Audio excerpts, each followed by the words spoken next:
Hey, Shalom Akim. First and foremost, give all praises and glory unto Yahweh, Ba'ashim Yahushai, Ba'ashim Rachak Kodesh. Double honors unto the elders, Apostle Great Millstone, the elders Great Millstone, and of course, peace and blessings unto the hopeful elect. That's a seer servants like Yahweh, Ba'ashim Yahushai, serving him in truth and sincerity.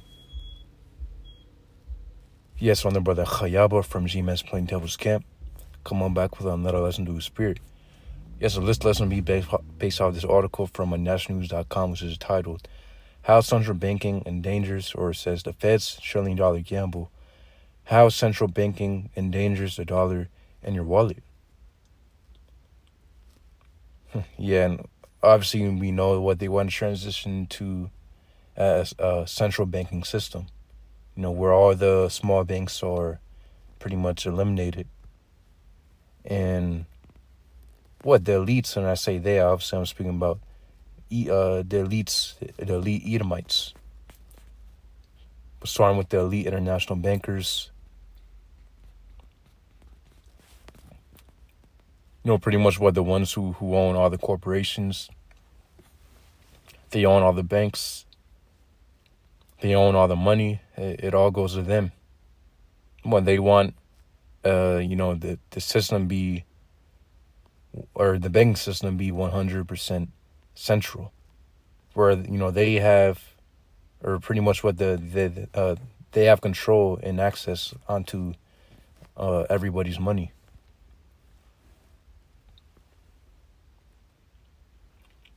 So it says the Federal Reserve is criticized for losing over $1 trillion and engaging in risky financial practices that could harm the U.S. dollar and global economy. It says the Fed's strategy involves borrowing money from banks at high interest rates and funneling it into government bonds, creating an illusion of financial stability. It says the issue is not limited to the U.S. Central banks worldwide are engaging in similar practices, leading to stifled economic growth and weakened private sector investment. It says the Fed's current predicament is a result of years of unchecked expansion, with its balance sheet growing by 122% since 2009, fueled by risky investments. Proposed reforms, such as legislation by Senator Rick Scott, aimed to rein in the Fed, establish independent oversight, and require transparency through quarterly reports to the Congress.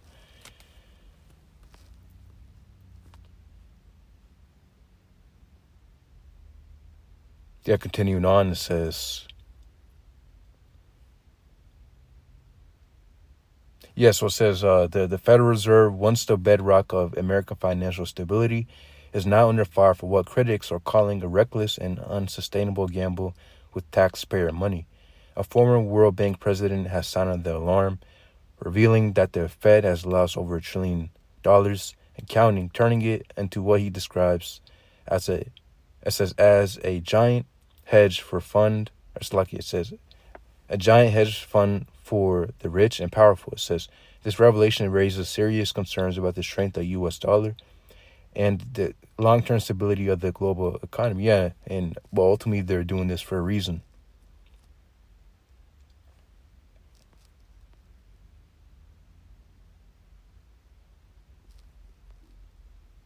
So what, obviously we understand that the elites, Esau, the ones at the top, ultimately they're doing this because of what they want to crash the system.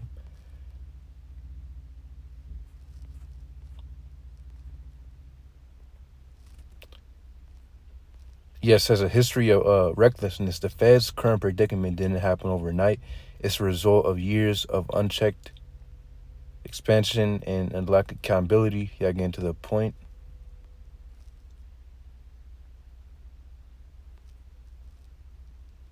So it says this global trend has far-reaching implications as central banks continue to prop up government debt. They risk undermining the very currencies they are tasked with protecting.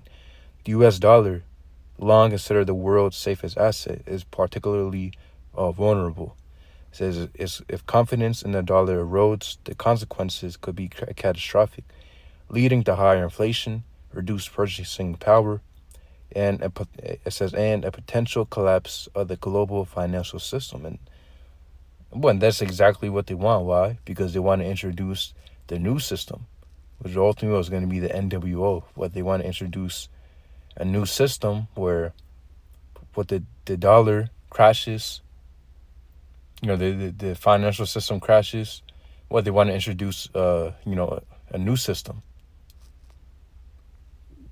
which the new system is going to be 100% digitized. As we give Revelation chapter 13, we understand, of course, what they want to introduce a new system where you have to have an implantable within you in order to be a part of it. That's going to be the access to this NWO. Well, and what the scriptures say it. It says, Revelation chapter 13 and 15, and you have power to give life unto the image of the beast, that the image of the beast shall both speak, and cause that as many as will not worship the image of the beast shall be killed. Yeah, and ultimately, and what the image of the beast is the system, the new system that they're going to come with. The laws and the guidelines and pretty much that new system, which is ultimately going to be the NWO, and the beast is the EU and the NATO.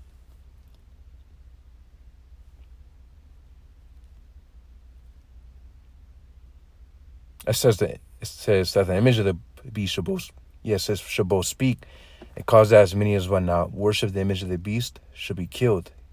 Yeah, and ultimately, it's going to come to a point where, strong with you Israelites, if you don't bow down and accept pretty much what the follow after the image of the beast, which is a new system that they're going to come with, then they're going to seek to put you to death. You're going to be an outcast, and what they're going to seek to eliminate you if you don't bow down to that new system.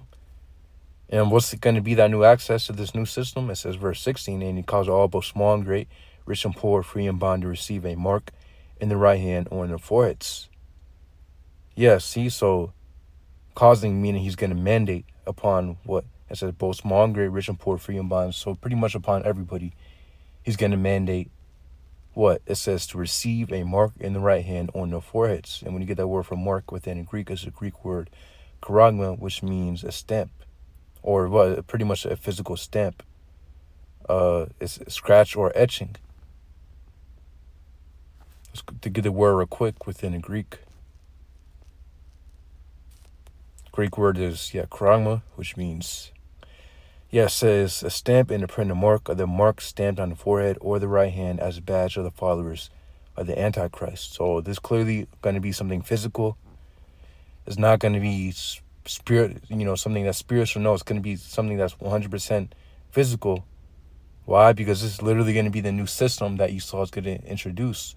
In order to connect to the new system, you're going to have to be connected physically onto the new system, which is going to be by the way of this mark of the beast.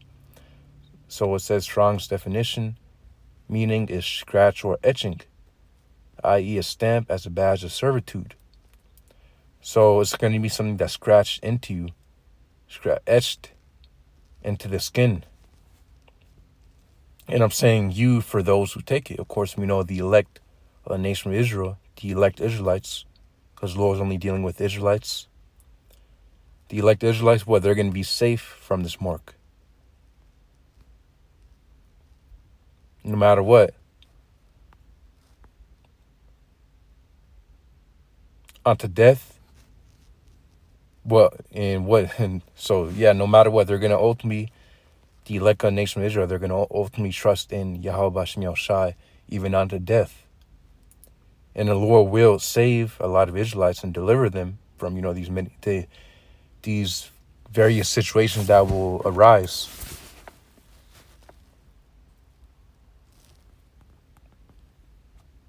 But what the point is that, to read again, it says, to receive a mark in the right hand on the forehead. But there's also going to be martyrs. But the point is that, of course, Yahweh Bashem Yahushai will take care of his elect.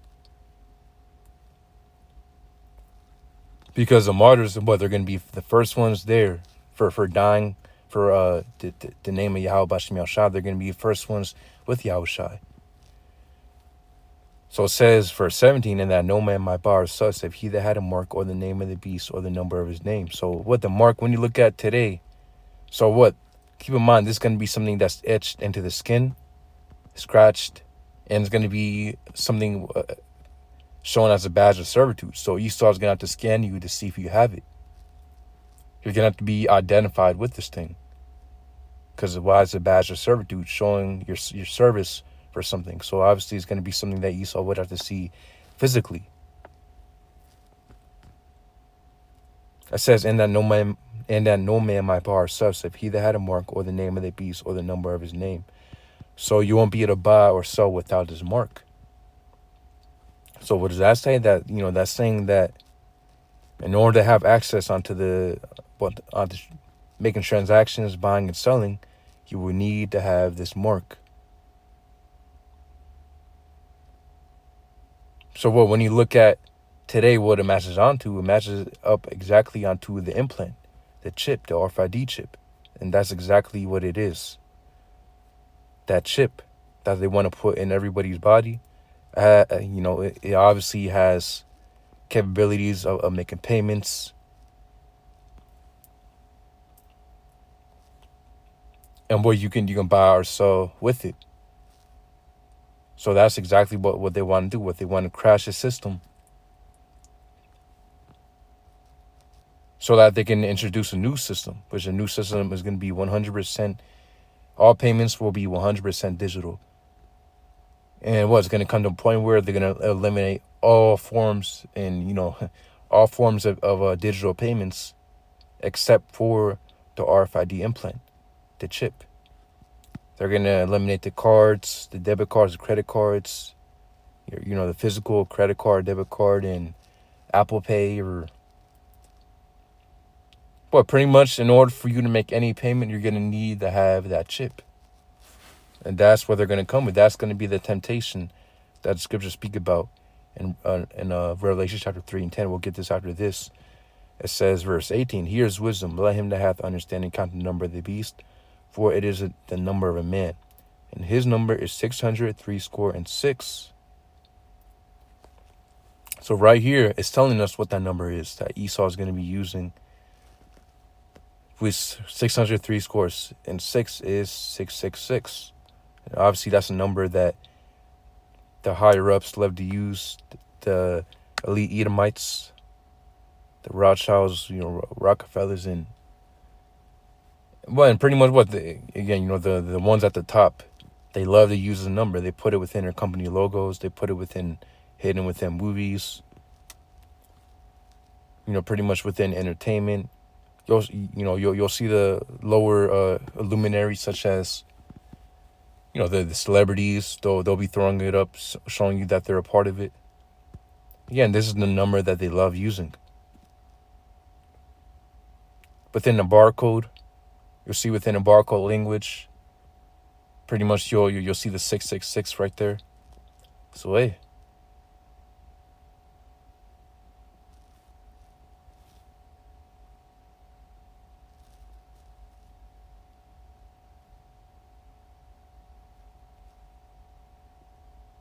So read this again for our article. It says, if confidence in the dollar erodes, the consequences will be catastrophic, leading to higher inflation, reduced purchasing power, and a potential collapse of the global financial system. That's what they want to do. They want to collapse the system. Again, so that they can make way for their new system, which is going to be the NWO.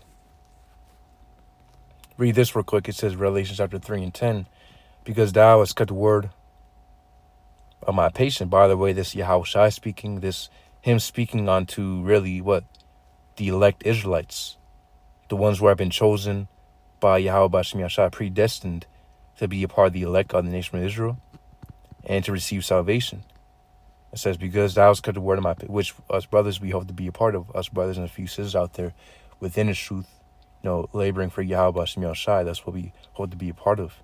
It says, because thou hast kept the word of my patience, It says, I also will keep thee from the hour of temptation, which shall come upon all the world to try them that dwell upon the earth. See, so the reward for enduring within the truth, doing the Lord's will, doing what he said to do, calling upon his name, accepting his true name, which is Heavenly Father's name, according to the ancient Paleo Hebrew, is Yahweh, and his son's name, according to the ancient Paleo Hebrew, is Yahweh Shai. Yahweh meaning he is or he exists, and Yahweh Shai meaning he delivers or he saves. It says, I also keep thee from the hour of temptation, which shall come upon all the world to try them that dwell upon the earth. Yeah. So the reward for those who do what the Lord says, be 100% pleasing unto Yahweh Shem Yahshua by doing his will and doing what he said to do and following after him in 100% truth and sincerity. What the reward is, I will also keep thee from the hour of temptation, which will come upon all the world to try them that dwell upon the earth. Yeah, the hour of temptation is going to be when Esau mandates the mark. Because think about it.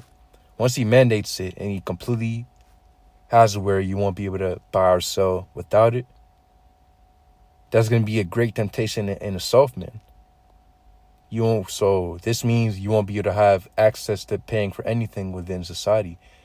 So you won't be able to go to the store and buy food, buy water, pay for your bills, pay for your rent. You have a job. If you have a business, you're not going to be able to sell anything because, again, everything is going to be, all transactions will be by the way of that chip, the implant. So that's going to be the trap. That's going to be the snare that Esau is going to get a lot of people with. But the elect won't be taken by it. And not only that, Esau is going to come to a point where, they're going to push you to death, seek to push you to death if you don't take it. Either, push you to death on the spot. We already know Esau is going to be unleashing his martial law. They're going to be seeking to push you to death on the spot. If they don't, if it's on the spot where they're going to capture you, throw you in concentration camp, and tempt you and torture you to take it up until your death, or, just using guillotines or whatever. The point is that, as it says right here, Yahweh Shai will keep us from the hour of temptation. And I'm saying us is because, again, we're part of the hopeful elect. That's our hope, that we are of the elect, that we are of that remnant, that will be, taken care of and protected, and have a hedge around us within these times, within these current times, and within these very near upcoming approaching times, these very near times that's literally right around the corner. And the Lord will keep his elect taken care of, keep us fed,